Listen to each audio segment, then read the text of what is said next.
Joining me now is Maajid Nawaz, himself a former member of an Islamist organization, now a leading critic of that kind of dogma, and also showing you live images of the memorial outside or near the mosque where people are coming to pay their respects in Christchurch in New Zealand. Maajid, what do you believe is behind this growth of far-right hate that we're seeing happen globally?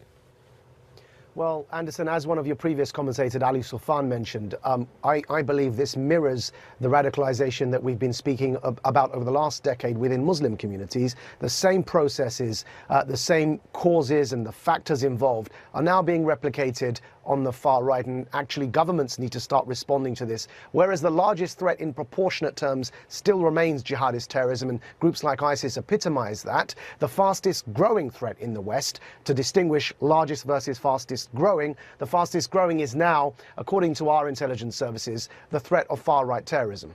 It's interesting, Maajid, though, when you hear some of the claims made in this manifesto that Christians, that whites are being attacked, or that Muslims are trying to destroy them, that these are invaders. It's the same language in some ways that groups like ISIS uses, that Christians and Jews, they're invading Muslim lands, that Muslims are victims. Obviously, the ideologies are very different, but the sort of some of the tropes are the same.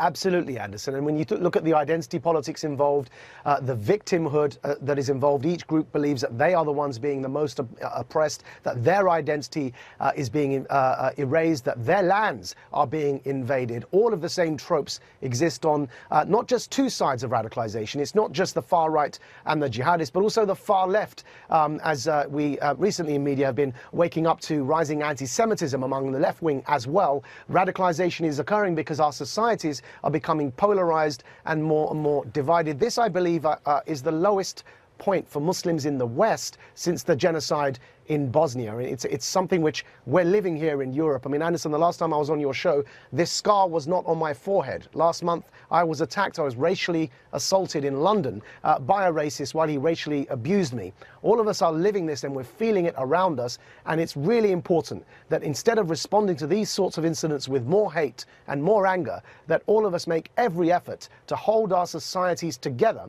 and challenge extremism from any direction that we see it. So, I mean, bearing the fact that you bear a scar as a result of this kind of hate, when you hear President Trump question the idea that white nationalism is a rising threat around the world, that he says he frankly doesn't believe that, it's just a small number of people, what do you make of that?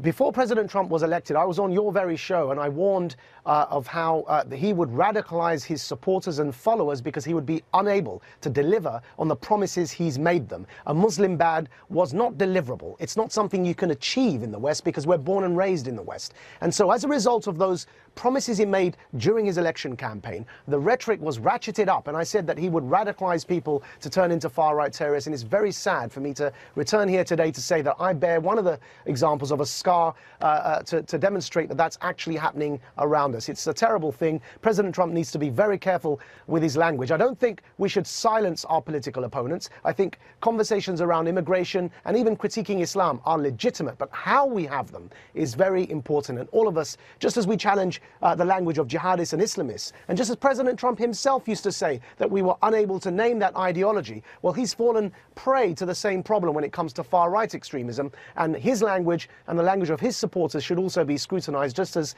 the Islamist language was scrutinized too. Is there a way to turn this around?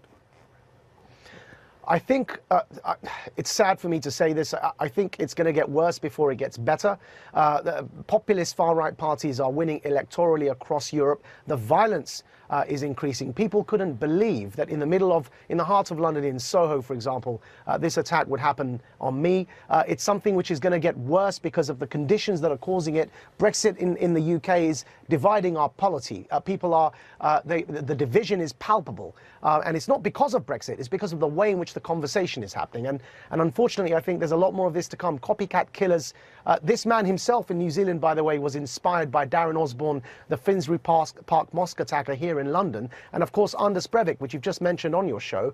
I think others, unfortunately, will look to what he's done and copy him. And then, of course, jihadists will try and respond with their false claim that they're defending Muslims in doing so. And it's just, I think, unfortunately, people need to see how bad it can get before they realize the importance of holding our societies together.